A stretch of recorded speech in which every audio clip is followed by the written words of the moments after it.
পছন্দের, যদিও এটা পোস্টার জন্য তোলা হয়নি, বাট যখন আমি এই ছবিটা দেখেছি আমি শঙ্কর ভাইকে বলেছি দিস ইজ দ্য পোস্টার, এবং উনিও এটা এগ্রি করেছেন।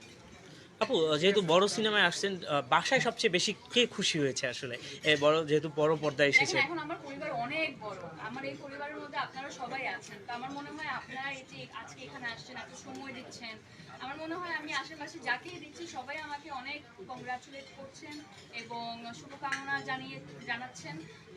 তো আমার ফ্যামিলি মেম্বার্স তো পরিবার তো আছেই, তাছাড়া এই যে সেকেন্ডারি যে পরিবারটা আছে, আমার মনে হয় সবাই ইকুয়ালি এক্সাইটেড, এবং সবাই আমাকে এর আগে এত বছর ধরে যেভাবে সাপোর্ট দিয়ে এসেছেন, আশা করব এই যে আমার এই নতুন একটা জার্নি, এখানেও আপনারা সবাই আমার পাশে থাকবেন। পরবর্তীতে আর কোনো কাজের পরিকল্পনা হচ্ছে কিনা?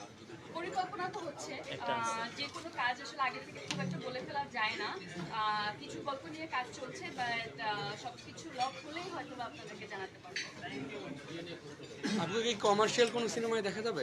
দেখেন ভাই, এই যে কমার্শিয়াল আর্ট মুভি, এই ধরনের ডেফিনেশনগুলো না আমার একেবারেই পছন্দ না। ফিল্ম ইজ ফিল্ম, এবং একটা ভালো গল্প, এখন ওই গল্পটা যদি এমনটা হয় যে ওইটা লাইট হার্টেড বা রোম্যান্টিক, আমি জনরাতে বিলিভ করি, মানে কমার্শিয়াল আর আর্ট এগুলো আমি বুঝি না।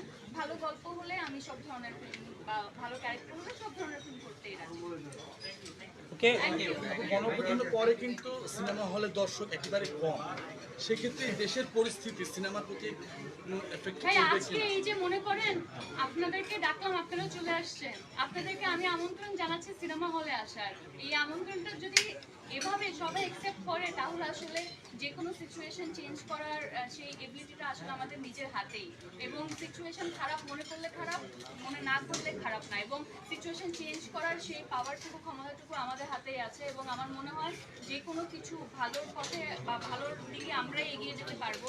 তো আমার মনে হয় এই পাওয়ারটা আসলে এক ধরনের রেসপন্সিবিলিটি দেয়। তো যে কোনো ফিল্মই হোক না কেন, শুধু আমাদের না, যত ফিল্ম সামনে আসবে আমার মনে হয় সেখানে আমাদের সাপোর্টটুকু দেওয়া উচিত, বিকজ এটা আসলে অনেকজনের স্বপ্ন এখানে জড়িত।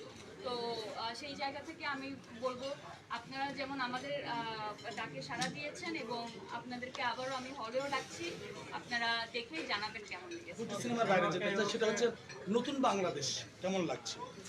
নতুন বাংলাদেশ, 5 আগস্ট হ্যাঁ আমি মানে বাংলাদেশে ছিলাম, বাংলাদেশে আছি, এই যে নতুন সবাই বলছে স্বাধীনতা, হ্যাঁ নতুন আমার স্বাধীনতা। মনে হয়, দেখেন আমি একটা খুবই পজিটিভ পার্সন, এবং আমি পজিটিভলি চিন্তা ভাবনা ধরে রাখার চেষ্টা করি। তো এই চেঞ্জেসগুলো নিয়ে আসলে যারা অনেক বেশি অভিজ্ঞ, ওরাই হচ্ছে গিয়ে বলতে পারবে।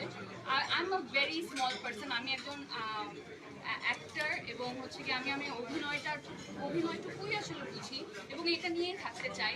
বাট আমি এটা চাই যে আমাদের দেশটা খুবই সুন্দর হবে, আমাদের দেশে হচ্ছে কি সুন্দর সুন্দর কাজ হবে, আমাদের দেশটাকে আমাদের ইন্ডাস্ট্রির মাধ্যমে দেশের বাইরে চিনবে, এবং যে কোনো ধরনের চ্যালেঞ্জ হোক না কেন ইন ফিউচার আমরা যাতে কিন্তু খুব সুন্দরভাবে হ্যান্ডেল করতে পারি। আমার এইটাই আশা, এই বাংলাদেশ এটা নতুন হোক বা পুরাতন হোক বা যেটাই হোক না কেন, আমি এটাই আশা করব সামনে যেই ধরনের চ্যালেঞ্জে আসুক না কেন আমরা যাতে এটা খুব সুন্দরভাবে ওভারকাম করতে পারি। আগামীকালকে 16 ডিসেম্বর, তো ওটা নিয়ে যদি কিছু বলতে চান। মানে 16 ডিসেম্বরের শুভেচ্ছা, এইটুকুই বলবো।